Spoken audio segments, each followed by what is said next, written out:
हाय viewers, अस्सलाम वालेकुम। आप लोग सब कैसे हैं? उम्मीद करता हूँ हमेशा की तरह आप लोग ठीक होंगे। तो वीवर्स, आज मैं आपके पास बहुत प्यारा बयान लेके आया हूँ, किस्सा लेके आया हूँ। उम्मीद करता हूँ आपको मेरा ये किस्सा बड़ा पसंद आएगा। तो दोस्तों, बिना टाइम वेस्ट किए हम चलते हैं अपने किस्से की तरफ। ये किस्सा बेटियों की फजीलत बयान करेगा कि बेटियों की क्या फजीलत है हमारे दीन, दुनिया और शरीयत में। एक इलाका में एक बाबा जी का इंतकाल हो गया। इंतकाल के बाद जनाजा तैयार हुआ और जब उठाकर कब्रिस्तान ले जाने लगे तो एक आदमी आगे आया और चार पाई का एक पाँव पकड़ा और बोला कि मरने वाले ने मेरा कुछ कर्ज देना है। मरने वाले ने मेरा 15 लाख रुपए देना है। पहले मुझे पैसे दो, फिर मैं दफन करने दूंगा।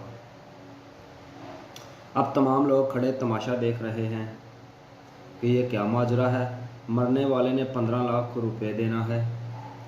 बेटों ने कहा कि मरने वाले ने हमें तो कोई ऐसी बात ना की कि वो मकरूज़ है, इसलिए हम नहीं दे सकते।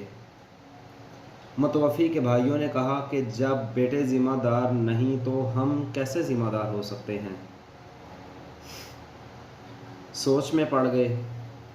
अब सारे खड़े हैं और उसने चारपाई पकड़ी हुई है कि पहले मुझे 15 लाख रुपए दे दिया जाए, उसके बाद मैं चारपाई उठाने दूंगा।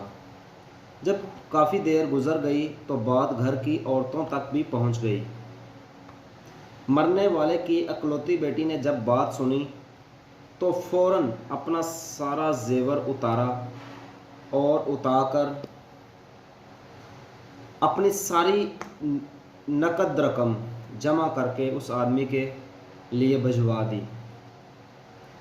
उस आदमी के लिए भिजवा दी और कहा कि अल्लाह के लिए ये रकम और जेवर बेच के इसकी रकम अपने पास रख लेना और मेरे अब्बू जान का जनाजा जाने दो, ना रोको। मैं मरने से पहले सारा कर्ज अदा कर दूंगी। कुछ कर्ज आप इस जेवर को सेल करके अपने पास रख लो, जो बचा मैं मरने से पहले इंशाल्लाह तुम्हें वापस कर दूंगी और बाकी रकम का जल्द बंदोबस्त कर दूंगी।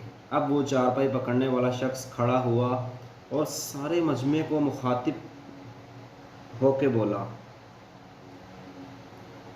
असल बात यह है कि मैं मरने वाले से 15 लाख लेना नहीं, बल्कि मैंने उसका कुछ कर्ज वापस करना है।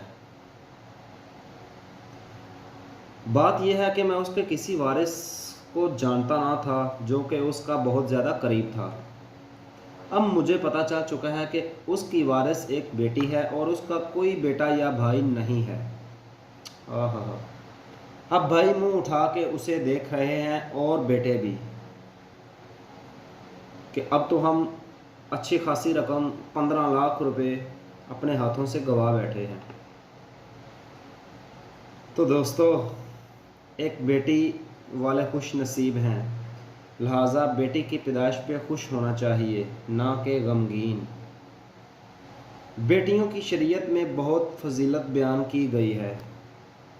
अल्लाह पाक ने भी बेटियों की बहुत ज़्यादा फजीलत बयान की है। इसी तरह हमारे माशरे में बेटी की बहुत हैसियत है, अगर हम उसकी हैसियत को एक अच्छी तरह जान लें। मेरा ख्याल है कि मेरे भाइयों को मेरी ये वीडियो बहुत पसंद आएगी। अगर आप लोगों को मेरी ये वीडियो पसंद आए तो प्लीज़ सब्सक्राइब और मेरे चैनल को लाइक ज़रूर कीजिएगा। इंशाल्लाह आप मिलेंगे नेक्स्ट वीडियो में। अल्लाह हाफिज़।